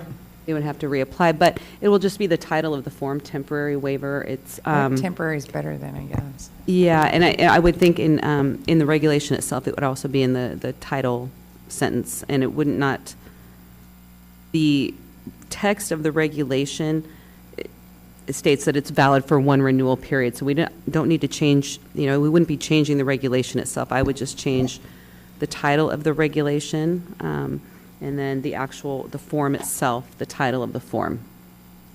Okay, so Would be the two things, I and that guess will help my- reinforce that. Angelique wants to weigh in on this. Oh, yes. So the intent right now, what's being proposed is for section 1887.2, instead of what we have down now, is to do one-time exception from continuing education requirements, not to change what's inside the text. The text will still remain waiver, waiver, waiver, waiver, waiver, and waiver. So I think we're landing at temporary exception, is that right? Because one time, we're thinking maybe, so temporary, I think we're going to stick with the term exception. I feel like that. strike waiver, then, no waiver. Yeah, I feel, So a temporary exception will replace all the references to waiver then. I'm kind of mixed between exception or waiver, which I don't have strong feelings one way or the other, but I feel like it would be maybe cleaner to stick with exception when we submit the regulation package. Do you have any feedback on which word? So I think if you, just my opinion, adding temporary in front of the word exception, you're more likely to get it seen as a section 100 because all you're doing is clarifying. I feel like that's, okay, so that would just be, so the 1887.2, temporary exception from continuing education requirements. And then in the text of the regulation, we'll change everywhere that we say waiver and leave it as exception. And then on the forms themselves, so now we're looking at page 151. The title of this form will be request for temporary continuing education exception, licensee application. Everywhere in the form that it refers to exception will remain, will not refer to a waiver, and as well as in the instructions, the same thing. And then page 155, this is the verification of disability or medical condition, so we would make the same change. Request for temporary continuing education, and it would stay as exception in the title and throughout, as well as in the instructions for that form. So I would amend my motion to include that wording or that discussion. So I don't need to go through all those, but just to reflect the change in the wording that was on the staff report. Sarita, your second still holds? Okay, and now we have comment from the public. Yeah, I just like to propose or invite, I like one time, but maybe single, that it's a single, and that doesn't say that it's only a one time, because temporary to me is very vague. Thank you.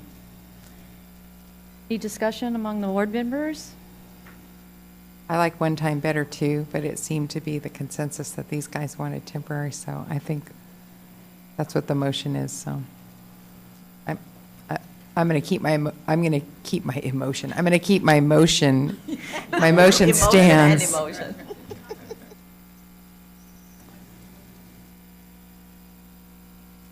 Is your motion still the Yes, same? the motion that I And the just made. second, and, okay. Any? I'll do roll call. Okay. Oh, where's Christine? Okay. Karen Pines? Max DeBosti? Leah Brew? Yes. Christine Whitlisbach? Yes. Renee Launer? Deborah Brown? Yes. Patricia Lock Dawson? Yes. Betty Conley? Yes. Christina Wong? Yes. Peter Chu? Aye. Sarita Coley? Yes. Motion carries. Right. Next item will be Roseanne and legislative updates.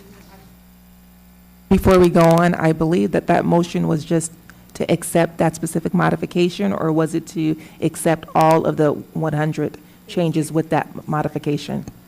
My original motion was to accept all of the changes, and then I amended it to include the language for that Thank you. particular. Mhm. Thank you for the clarification. Roseanne? Yes, so we are in the process of coming to the end of this year's legislative session. This Friday today is actually the last day to amend bills, so all bill amendments have to be turned in today.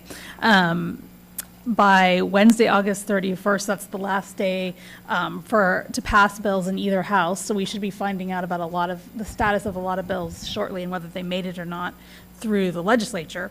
And then the governor has until September 30th to make his final decision and either sign bills or veto them. So that's kind of where we're at with that. So I'm going to provide a status of some key bills that we've taken positions on that might be of specific interest. Other ones that I don't mention or that we've taken positions on are in the packet, and their status is there. First up is AB 1917. That was our bill to amend coursework and practicum requirements for LPCC applicants in order to ensure that the degree was designed to qualify the applicant to practice professional clinical counseling. And this bill also amended the law to define education gained based on the location of the school instead of based on the residence of the applicant. And this bill was signed by the governor in mid-July. So it was chaptered and it will go into law on January 1st, 2017, this coming January. SB 1478 is another bill that the board is partially sponsoring. This is our omni bill for the year. Some last minute amendments that the board had previously approved and requested were just amended in this morning. So you will see an amended bill as of today. And that bill is currently on third reading in the assembly. So, and also there are some amendments made to this bill to bring in the amendments to AB 1917 so that it doesn't basically override AB 1917. So you should be able to look up if you're interested and see those amendments today. Another significant bill that the board took a support position on was AB 1808, and that bill had to do with the mental health services provision for minors. This bill was amended on June 2nd, actually, after the board took a position. And it basically specifies that a marriage and family therapist trainee can provide mental health treatment to a consenting minor under certain circumstances. It was modified to be required that the trainee must notify their supervisor within 24 hours if the trainee believes the minor is a danger to himself or others. It was also amended again 3 days ago to include ASWs and social work interns, as well as psychology trainees and registrants in the bill. So not only does it bring in MFT trainees now, but it also makes it more clear that that ASWs and social work interns can also do this work. Previously, it was referenced, but it was really indirectly through a regulation. And so this bill has passed to the Senate, and it's now gone back to the Assembly for concurrence, which means that the Assembly has to approve of the amendments. Before you move on, this is Leah. if I can interrupt, and LPC interns aren't on there? They were already included Okay. in, yeah. Let's see. AB 2191, that is our board's sunset bill, and it extends our sunset date until January 1, 2021. It was amended earlier this week just to make very minor non-substantive changes, so you might notice a more recent version, but it's all truly non-substantive. This bill is now on third reading in the Senate, so it's moving forward smoothly. AB 2199 in your packet was a bill that the board took a support position on. Unfortunately, that bill just recently died, so that's an update on that one. And the same thing with SB 1034, mental health care coverage for autism. That bill also died. However, another related and sort of competing bill is still moving forward as of this time. AB 796, which has to do with health care coverage for autism and pervasive developmental disorders. That's the title of that bill. The board was neutral on this bill. It had required some other things like about updating regulations or forming task forces at various times. As of earlier this week, this bill, all it does is it deletes the sunset date requiring insurance coverage of behavioral health services. So there's no longer a limit on how long the insurance companies have to cover this. So that bill is still moving forward. It's on third reading in the Senate.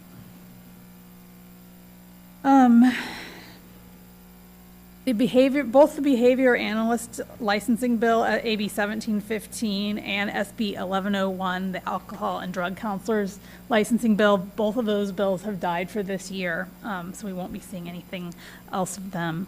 The SB 614 bill, that was a 2-year bill regarding peer and family support specialist certification, that bill had not moved all year. There was uncertainty on whether it was going to. I believe it was yesterday, it was this week. This bill has been amended to move forward as an entirely different topic. So it's not pertinent to discussion here anymore. And since this was printed also, SB 1155, which would have granted a fee waiver for persons who are honorably discharged veterans, that bill died as well. And then in a minute, in the next agenda item, this is actually a nice segue, SB 1195, which was the bill that was dealing with the North Carolina Supreme Court decision. That bill has died. However, DCA has indicated and has provided us with some language for a revised version of that bill that may be introduced prior to the end of this year's legislative session. If they're going to do it, they have to do it today because it hasn't been done as of this morning. So it would show up on Monday. And so that's what I would like to talk about next. After the legislative update in your packet, or actually it's not in your packet, you should have received a handout that's a bill analysis with no bill number. So it's a little bit unconventional.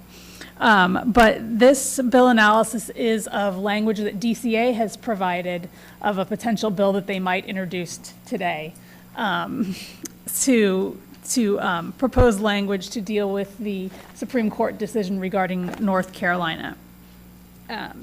And a lot of the language is very similar to what we've already considered, but there are some key differences, so I'm going to kind of go through those.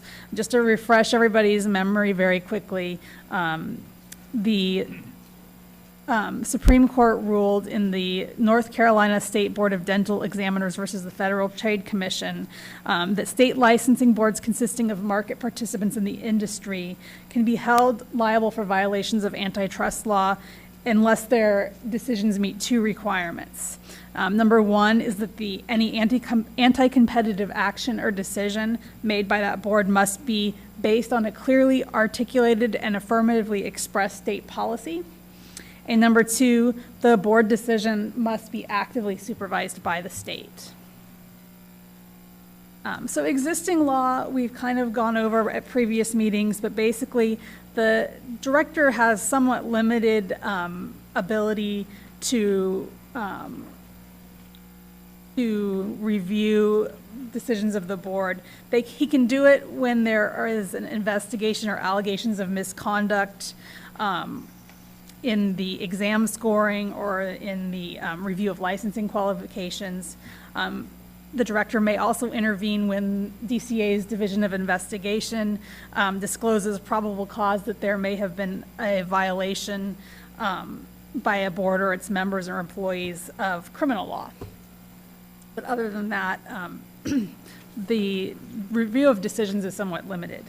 The director is allowed currently to audit and review inquiries of complaints of certain types of decisions of allied health professional boards, and that includes complaints regarding licensees, dismissal of disciplinary cases, conduct and closure of investigations and informal conferences, and any discipline short of formal accusation. The director is also allowed to review any regulation that the board proposes, and he may disapprove it based on grounds that it is injurious to public health, safety, or welfare. But the board may, within a specified time period, the board does have the right to override the director's disapproval. And finally, related to how this relates to the antitrust piece is a public entity can pay a judgment against an employee or a former employee resulting from a claim of action or injury arising out of an act of omission occurring within the scope of his or her employment, but the law prohibits the payment of any punitive or exemplary damages. So that's existing law. Moving on to what this bill does, it takes a few actions to sort of reconcile current law with the Supreme Court decision. This bill requires the director, either on his or her own initiative or upon request by a board or the legislature, to review any board action to determine if it is a market-sensitive action. The review of the review of an action, the action must have taken place within the past 60 days, so there's no going back to actions taken several years ago. The review process also does not apply to any action taken to a board prior to January 1, 2017. So any actions prior to when this bill would potentially become effective, it doesn't apply to. It provides a definition of the term action. It means a non-ministerial formal action voted on by a board or informal actions made by staff as a result of explicit or implied delegated authority. It defines market-sensitive actions as those actions that might create a barrier to the market participation and restrict competition. So it could be exam scores, price regulations, advertising regulations, scope of practice requirements, or like a pattern of disciplinary actions that affect multiple individuals because of that pattern of decisions. And then finally, it defines clearly articulated and affirmatively expressed state policy to mean not just a state law or regulation, but a federal statute or regulations, a department DCA policy, or an executive order by the governor. So the director, if they find that an action is market sensitive on their initial investigation, they then have 90 days to review the market, to review the action to see if it furthers a clearly articulated and affirmatively expressed state policy. The director must notify the board of such a review. The board must post on their website a notification to the public. And the board must cease implementation of that action while it is being reviewed until the review is finalized. At the end of the investigation, the director either approves the action if it's clearly articulated and affirmatively expressed based on a state policy, or they disapprove, and if in cases of disapproval, the director may provide feedback or recommendations for the board to modify it if they so choose. This proposed language states the director's review does not apply to certain actions, and that would be review of a regulation promulgated by the board. That's discussed later in the bill.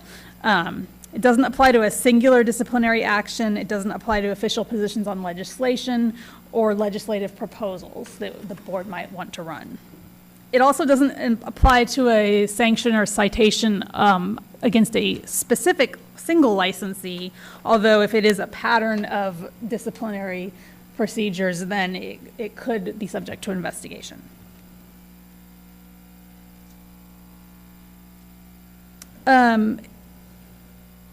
The bill also requires the director to review all proposed regulations and final rulemaking records of the board before it goes to the Office of Administrative Law to determine the same thing, whether the regulation furthers a clearly articulated and affirmatively expressed state policy. And if the director disapproves the regulation for that reason, the board may not override, as it may do with regulations disapproved for another reason. And in sort of return for all of this, the language then states that a public entity is able to pay for a judgment or required to pay for a judgment or settlement for treble damages, antitrust awards against a member of a regulatory board for an act or omission occurring with the scope of his or her official capacity. And it states that these are not considered punitive or exemplary damages. So that's how it's sort of, by putting in those new safeguards, it's allowing the payment for antitrust damages. As I noted earlier, the board took a support, if amended, on the previous version of this proposed language, SB 1195.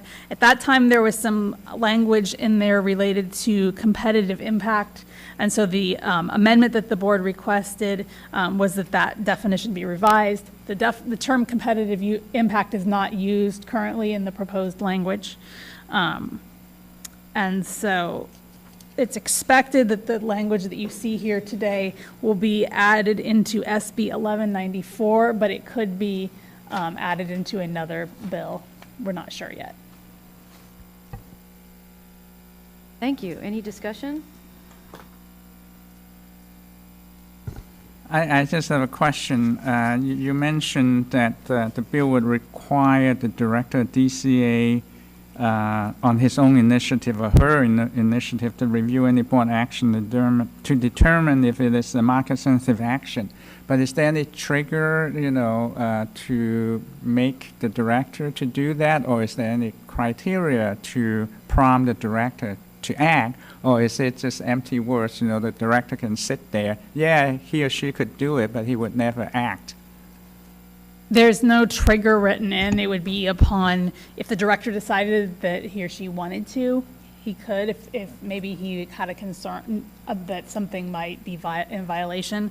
It could be also upon request by a member of the public or an association. And there's some language in the bill stating that the director has to let the board know who, not a specific individual by name, but if it was a legislator or a association or somebody that requested the review, they could tell the board that, but not an individual name as a person other than it was an individual. Members of the public, any comments? Betty? I don't know if it's a comment or a question. In looking at the actions that potentially could trigger directors' involvement, I think they're all pretty clear except for number E. Is there any concern or question that could trigger involvement in our current disciplinary actions? No, I don't think so. I mean, at any given time, the director can kind of review us anyway. But I think when I think about the body of the work that we do, we're pretty consistent across the board when we do the discipline. So I really don't have any concerns about him stepping in and conducting a review. I couldn't figure out what that was. Dan? I think part of the reason that they added that language, the previous version of the bill was talking about, the way that it was worded, it could have let a single individual that didn't care for the disciplinary decision to appeal to the director. So I think that they attempted to sort of focus it on more the larger picture. If there's a number of individuals that are being affected by this and you're hearing a lot of complaints about it rather than just one unhappy person, then maybe they need to look and see if there's a pattern going on that might be in violation. That answer your question, Betty? Just a quick question. So it gives the director the new authority to review all proposed regulations. So I wonder sometimes, when the regulations always run tight time frame. So would that create some sort of obstacle? I just want to point out the director reviews them anyway. Oh. Yeah, that's part of the DC, this just sort of calls it out to specifically review for that market impact. And then just to further the response to Betty, anytime someone is unhappy with the disciplinary outcome, they can file a writ with the Superior Court and get their judicial review that way. So highly unlikely that we'll have that occur. So it would be more, the way I'm reading it is if it was a pattern that restricted practice to a group of people. Right. And of course, we don't take patterns on groups of people, but on individual actions. So, correct. Okay. Would the pleasure of the board be to vote on this? Board? Roseanne?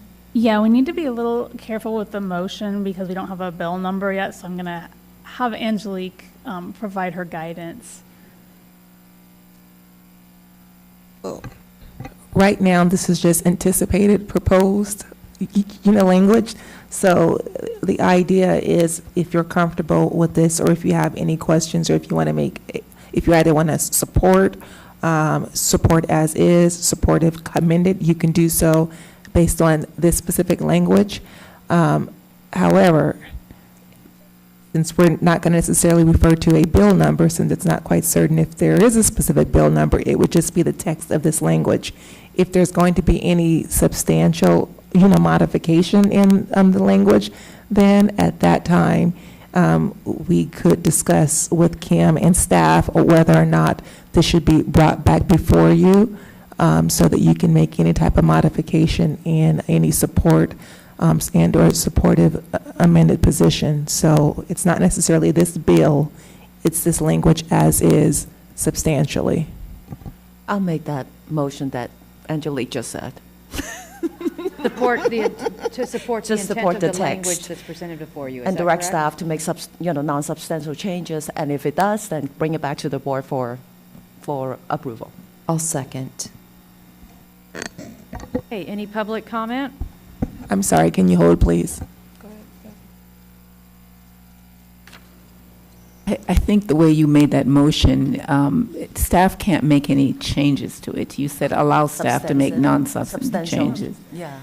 No, I think what you need to say is, if there are any changes made to the bill, then staff will assess and bring it back before the board. Awesome. Is that what you want? Yes, that's what Okay. I want. And I'll continue to second that. And who was the second? Leah? Leah, you still, Can we say as long as if there are any changes, we would bring it back unless they're non-substantive changes? Is that the intent? Thank you. Substantive, yeah. Okay. Include Okay, that any- too. Yep. Okay, so we have a motion and a second. Is there any comment from the public?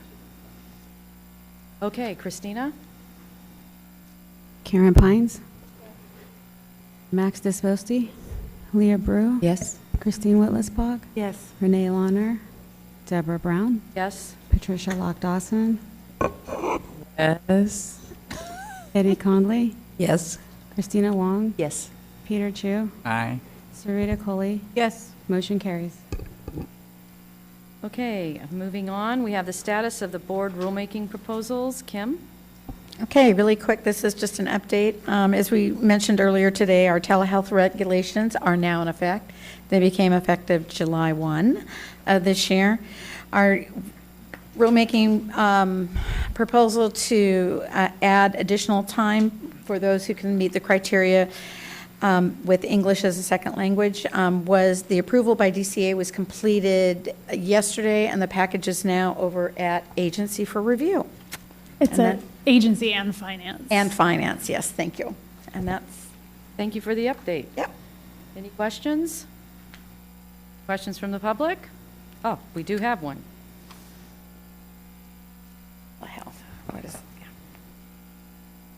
Darlene Davis. I'm not sure if this is the right time, but I had a question about the new telehealth law. Is this the right time, Kim? Okay. So I just did a law and ethics training, and a lot of questions came up because in the code, 1815.5, it states all persons engaging in the practice of marriage family therapist, blah, blah, blah, with a client who is physically located in this state must have a valid and current license or registration issued by the board. I think the question is coming up of, does that mean that the client needs to be physically in California? And if that's true, then someone coming from another state for a couple weeks that's physically here, are we allowed to see them? And also, if a client leaves physically for a couple weeks and needs our assistance, can we see them? Yes. So, according to the way the regulations are worded, if the client must be in California, and you may treat them. So it doesn't matter if the client normally lives in Massachusetts. If they are physically located in California, then we have jurisdiction. The second part of the question, if the client who lives here leaves, and let's say they travel to Massachusetts, then according to the regulations, the practitioner needs to check with the state of Massachusetts to see what their policy is, because technically they likely consider themselves to have jurisdiction. Right, so thank you. That's how I understand the law. I just want to let you know it's bringing up a lot of controversy for ethical reasons that somebody leaves for a couple weeks and we are transitioning them to another state, as well as somebody that just comes for a one-time counseling session because they're visiting from Massachusetts. But just want to put that out there. It caused a lot of controversy with about 100 people. Thank you. Okay, moving on. Board meetings, 2017, you guys have a copy of the proposed board meetings. and there is an adjustment on the P&A. There should have been an updated sheet provided to you. Instead of, in the packet, it was, there was a typo. The meeting is scheduled for June 23rd, not June 3rd, 2017. And that was a Policy and Advocacy Committee meeting. Hi. Hi, Jeffrey Liebert. I just wanted to point out that there may be a conflict with the last Policy and Advocacy meeting and the National Conference for AMFT. Okay, thank you. Thank you. Any comments by board members about the proposed meetings? Okay. Moving on. Suggestions for future agenda items? Anyone? We had one, I don't believe you were present yesterday, we had one yesterday, and I'm sure Christina took it down. Correct, Christina? Christine's response, okay. And members of the public. Rebecca Gonzalez, NASW, California. For a future agenda item, I was wondering if the board could go through its process for someone who's applying for their in our case is ASW, and if they have a criminal record, the kind of delays that they could expect. I know that there's been problems when people can't obtain police reports, and what kind of delay that entails. I know sometimes people just don't submit all the necessary paperwork, and that creates another delay. And so just kind of outlining really clearly the process, which might help some of the people that are really having an issue with this understand the timelines the board is going through. Thank you. Thank you. Anyone else? Public? Board members? Okay. Now, this is public comment for items that are not on the agenda. So anyone who would like to make a comment to the board, it cannot be on anything that is not on the agenda that we've already discussed. Make a personal comment if you would like. Oh, we have one. May I? So it's probably not gone unnoticed that we have the presence of two attorneys, and that's because we are transitioning to Angelique Scott will represent or assist the board in its work moving forward. And this is Diane Dobbs' last day with the board. And Diane has been with us for 4 years, and we can't let her get out of here without acknowledging that. So we have a resolution for Ms. Dobbs that I'm going to read. So the Board of Behavioral Sciences would like to recognize Diane Dobbs. Senior Staff Council is hereby presented this resolution in recognition of her outstanding and valuable service to the California State Board of Behavioral Sciences. Whereas Ms. Dobbs has faithfully served as the BBS legal counsel for over 4 years, she is deserving of the highest commendation, and whereas throughout her years of service, Ms. Dobbs has given her time, counsel, and invaluable contributions, and has acted forthrightly and conscientiously, always with the public interest and welfare in mind. And whereas the members of the BBS wish to express to her their highest esteem and regard. Now therefore, be it resolved this 19th day of August 2016 that the members of the California State Board of Behavioral Sciences express their heartfelt recognition and appreciation to Diane Dobbs for her outstanding contribution and support to the BBS.